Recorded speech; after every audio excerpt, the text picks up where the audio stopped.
it's Heidi Smith, also known as Artsy Heidi, coming to you with a project for StencilGirl Products design team. And today I'm going to show you how to create some cute little abstract paintings by using Gelli paper in kind of an unconventional way. We're going to use our Gelli paper as a stamp almost instead of using it as a substrate. The stencils that I've chosen to play with today are all by Mary Beth Shaw. The first two here are club stencils. I actually put little red tags on my stencils so that I know which ones are which. And I've also got this little baby ATC stencil that I've cut off of the bigger piece. And I've got this one, which was on a 9x12, but I chose to cut it apart into pieces. And then also for some accents, I thought that I would use two more club stencils. This one has a lot of little designs that I think would be good as like focal areas. And this one here that has these really cool like squares and the dots, and I really like this design. So those are the ones that I've chosen today, but to be honest, you really can't go wrong. Most of the stencils that you find have big enough areas that the technique will work with. My only suggestion would probably be to stay away from something that has very intricate designs, because this is sort of a grungy technique and you're not going to get the precision that you may want with a more like delicate stencil. So let's see, we'll get started. So today I've chosen to use some paper by the Paper Recyclery. They have an Etsy shop, and I really like the size and the quality of this paper. It's just kind of fun to play with. So that's what I'm going to be using, and I've actually pre-painted 3 squares. So these are just 3 of those squares. And I've just slapped on some extra paint that I had just left over from a palette. The reason is for this is that as you're working, the paper will start to get kind of soaked with moisture and tend to peel away. Like, I don't know, the paper will kind of start to crumble a little bit. Not just this paper, but most papers. So by coating your surface with either gesso, which I also have some here, an example of using a colored gesso. This is a gray gesso that Holbein makes, just a neutral gray, or I prefer to just use some random colors. And the paints that I'm using today are, let's see, just generic paints that are a matte finish. The ones that I tend to use lately are these Paper Artsy Fresco Finish and the Ceramcoat brand by Delta. I just like the consistency, and they're perfect for playing around with these grungy techniques. All right, so to start, we're gonna get our Gelli sheet, and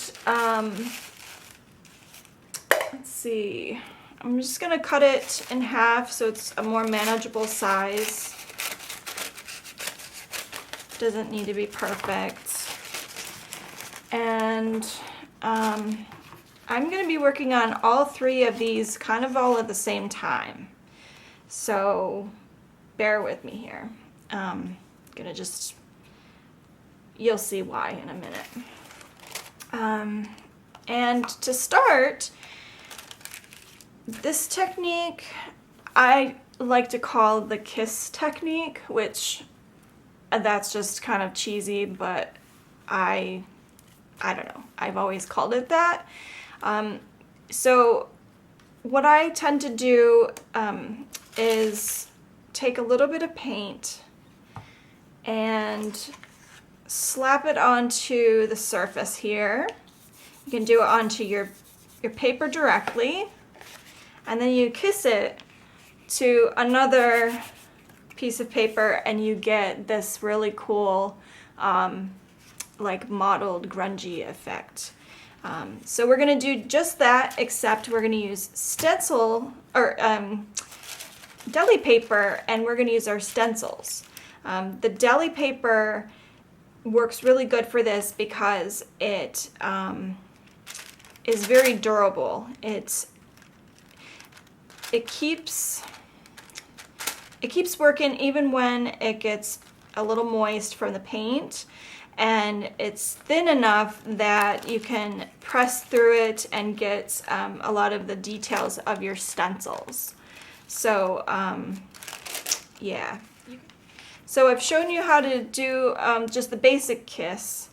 To start, that's actually what I do on these pieces. I just get a thin coating of paint on my deli sheet. It's not too thick, not too thin, no gloppies, and I just smush that right onto my artwork. And you get little creases and wrinkles and stuff, and that just adds to how cool it is, right? Isn't that cool? I think it's cool.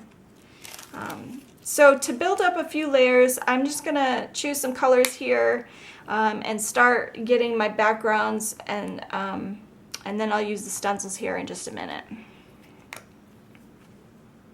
Let me put out some colors. There's really no rhyme or reason to the colors that I'm choosing. I just sort of gonna go with my instinct, go with the flow.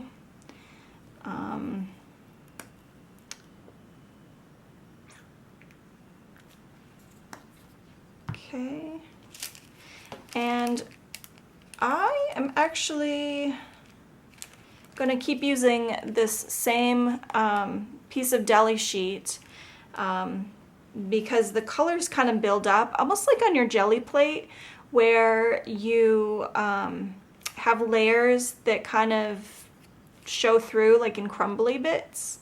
The same thing actually happens with your deli sheet. And I wanted to talk about my brush that I'm using. This is a Dina Wakley Media brush. This one happens to be a 3/4 size.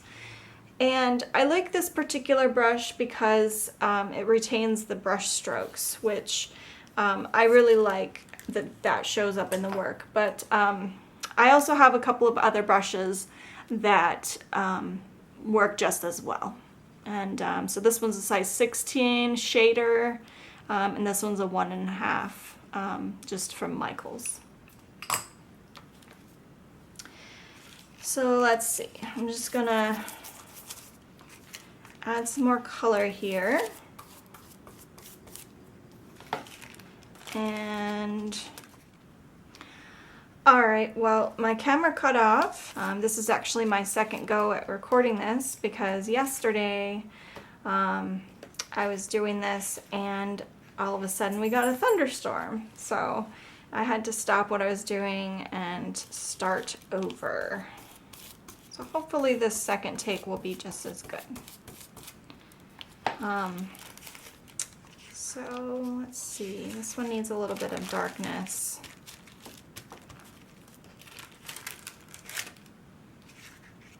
And I think this one does too.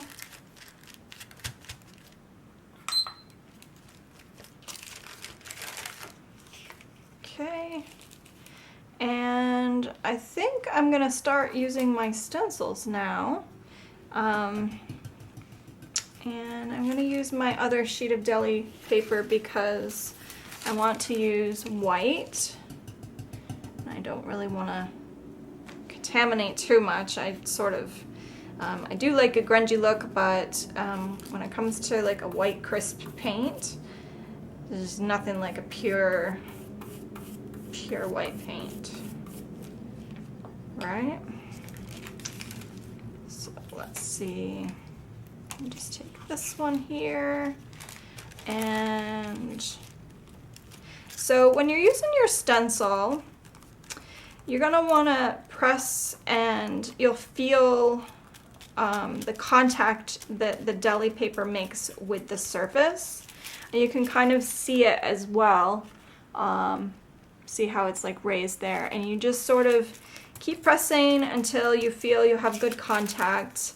And then here is the reveal. Right? Isn't that cool? I think it's cool. And you can use the same sheets because there's still paint on there. And you've got the design from the stencil. So you can get kind of a little bit of a after print there. And I'm gonna keep going with this white because I like where it's going.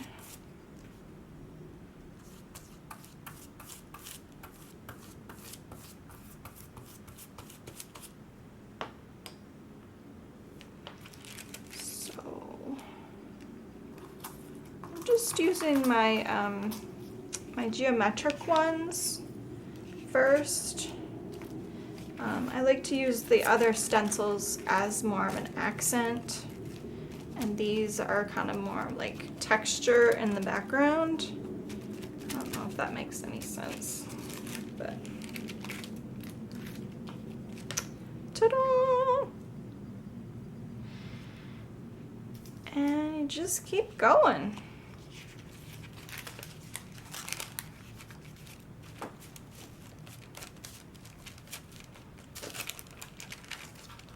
Look at that.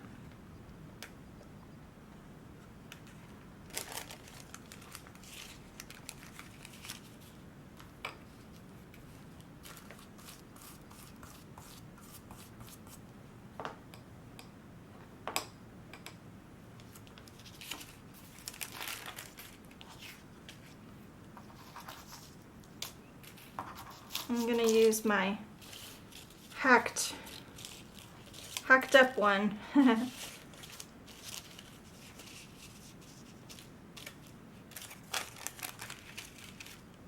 course, I use that term with endearment because all my stencils are very much well loved. You can't play favorites, can you? No, I don't think you can play favorites. Cool, eh? All right, so I'm just gonna do a couple more rounds of this white.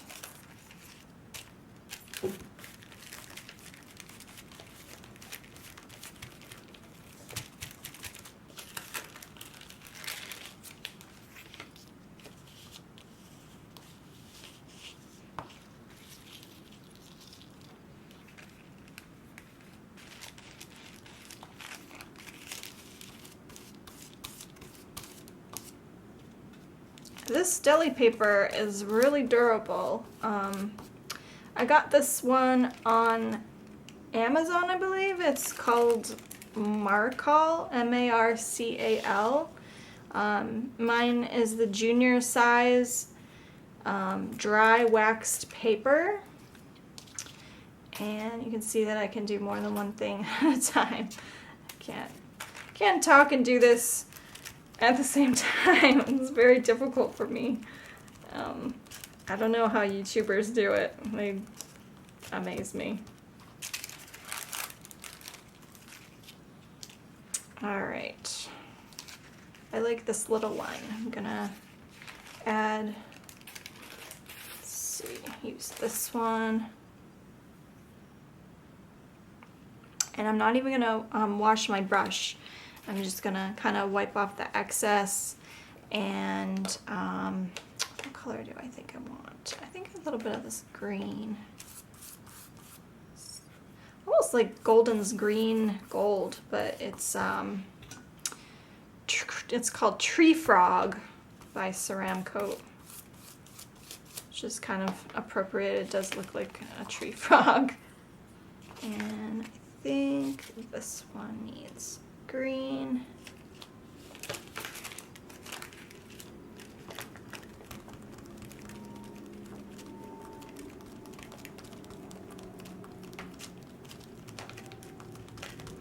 So you can see that this is a fairly intricate stencil, and all I've done, I've just pressed really well, and you get a pretty good impression there.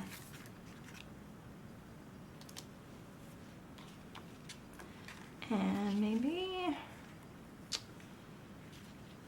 don't know, maybe this one needs some green too.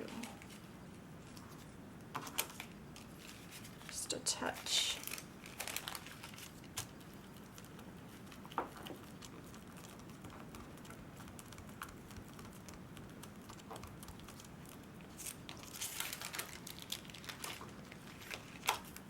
Maybe a little touch over here, because there's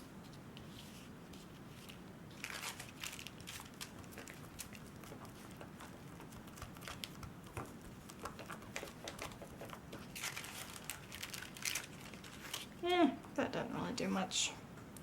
Oh well. Actually, if you get something that you don't really like, as long as the paint's still kind of damp, you can scrub it out and use your paper towel to kind of get rid of it. Which that kind of created like a bit of a green haze, which I don't actually mind. So it's all about layering. You just layer stencils on top of stencils. You can go back to like the regular kissing at any time, like in the beginning how we did it without stencils. You can even put paint directly on your surface here and then kiss that to one of these other sheets.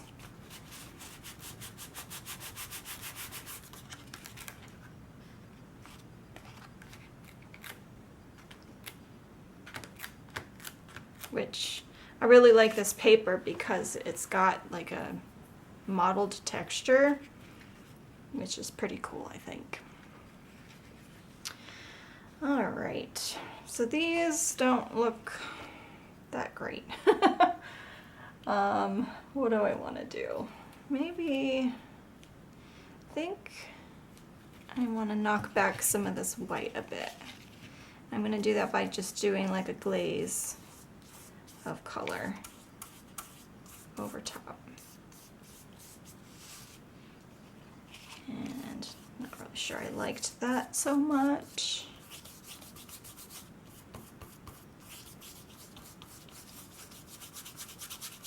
Scrubby scrub.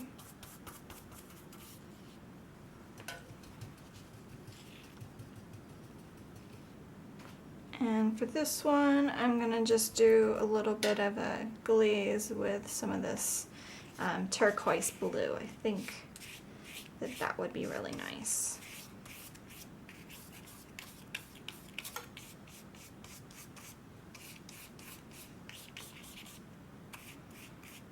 With abstract art, there's really no rules. I think if anything, what I'm looking for is like a balance between dark colors and light colors. And I'm also looking to make sure that there's areas of calm because when we stencil with these geometric designs, it gets kind of busy in areas. So you want to make sure to have areas that are more calm. So like for this one, I feel like it's this area. This one has a couple of calm areas. This one has this like blue section. But I think this one needs some more red because there's a little bit of red around the edge here, and I really like that. So I'm gonna see if I can add some of that here. And for this one, I'm gonna start using my kind of finishing touch pieces. Actually, this one is still a little wet, so let me let this dry. Alright, so my paintings are dry now after putting the washes down. And there was one other thing that I did want to show you. I'm hoping that I can capture this on camera, but I want to show you how you can get two colors with one pull. Kind of like how on the Gelli plate you can get multiple colors. So on this piece of Gelli, I have a little bit of white already on there, and I'm going to add some of this orange. And you want to make sure that your paint is tacky because it doesn't work as well with paint that is really wet. Go figure. So, and I'm going to add a little bit of orange to this one here, I think. And just in this little corner. And how you get the multiple layers of color is to kind of let it sit for a little bit longer. You press it, make sure you have good adhesion, and then you wait a little bit for it to dry. So I don't think it's ready yet. So what I'll do in the meantime is add a little bit of red to this one here because that's what I originally had wanted to do.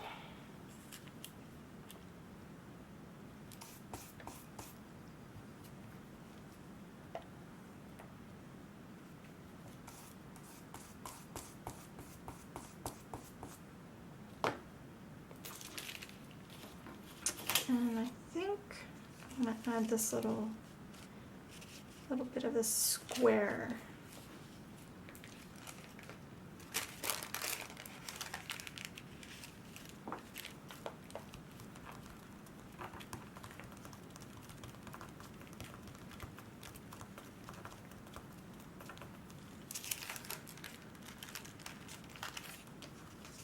Perfect. So, and then this one is probably ready. Let me just check. Yeah. So you can see that I had used orange paint, but that some of that white has also lifted off. I don't know if you can see it's got like a bit of a texture too. So just one more thing to keep in mind and one more thing that you can play with. And just like your Gelli, or your Gelli plate, just like your Gelli plate, you can add paint to this design and have that go on one of your pieces as well. So maybe I can do that. What color? I think if I do a little bit of purple, maybe like a lighter purple.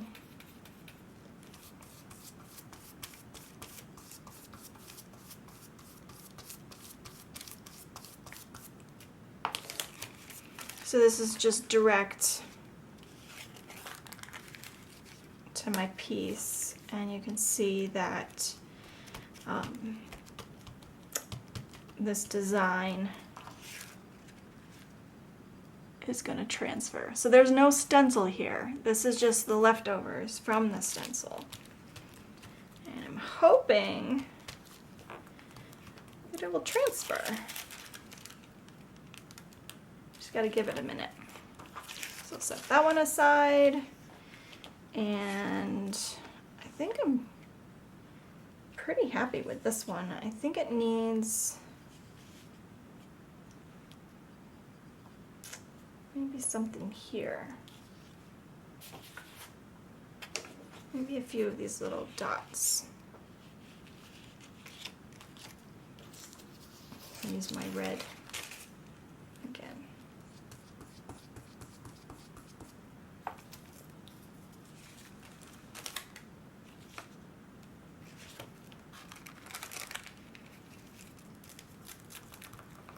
And you can control how much or how little of the design you want to transfer. Like for instance, there's paint on the Gelli sheet like in a bigger area, but I'm only pressing kind of in the middle, with just a few little flecks. So it didn't transfer all of that, just a tiny little pop color. Kind of looks like teeth. I think I'm gonna do that again.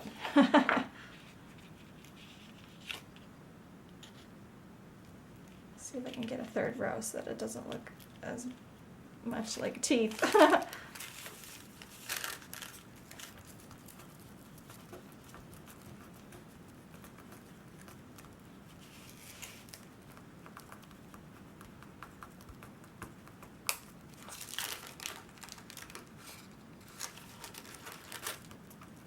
Not having much luck.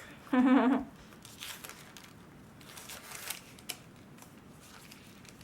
I need more paint.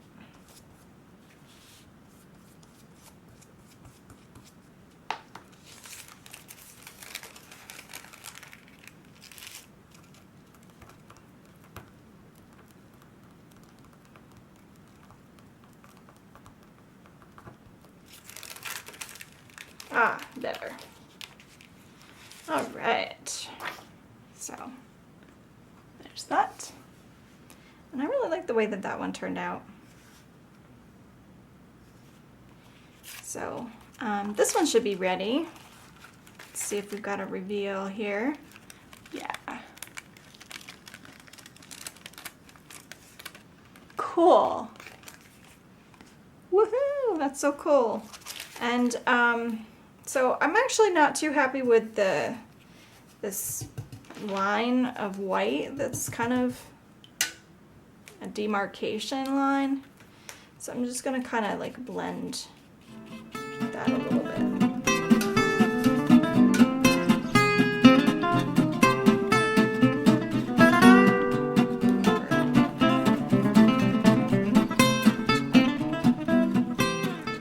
ruining it.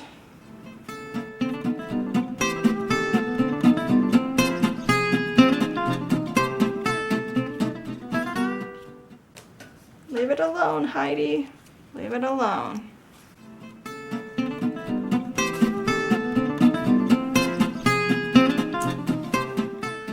All right, and this one,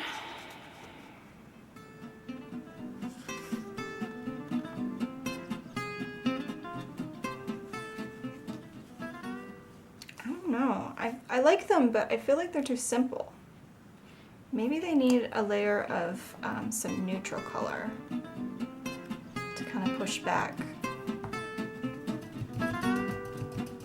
some of this. Hopefully I don't ruin it. I'm just gonna do a sheer layer of this gray, just like a veil.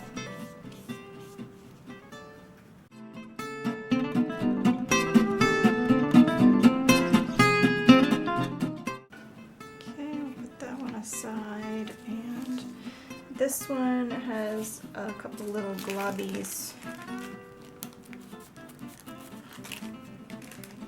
That's easily taken care of, and I think I'm going to do a little bit of neutral on this one too. Let's see here.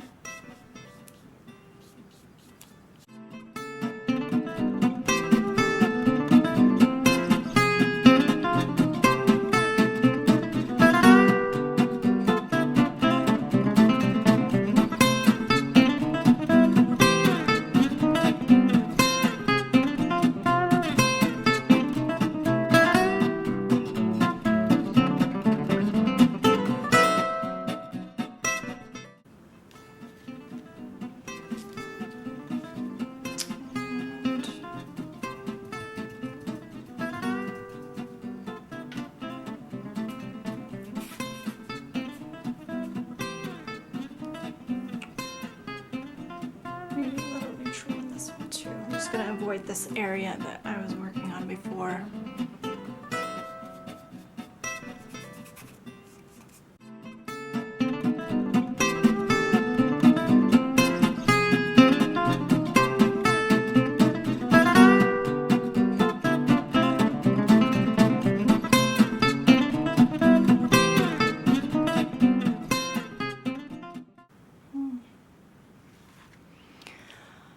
And then I'm gonna let them dry. Thought what I would do is add some thin layers of transparent, brighter colors and see if that improves them just a little bit. So I'm pretty happy with how they are, but I don't know. I just feel like they got dulled down a bit. So we'll see what we can do.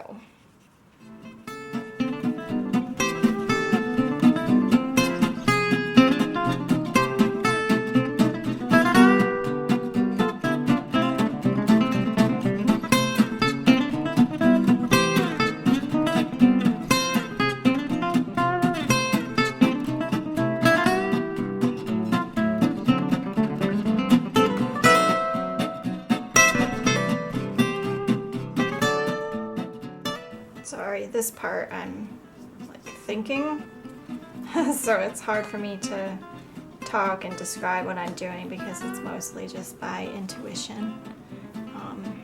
Just kind of going by how it feels. And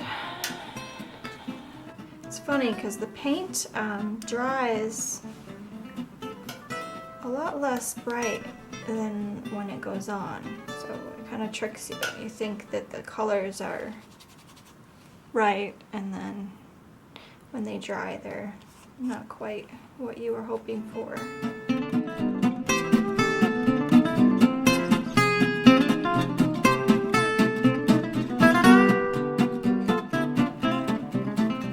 Alright, I'm just gonna let these dry and see how it turns out.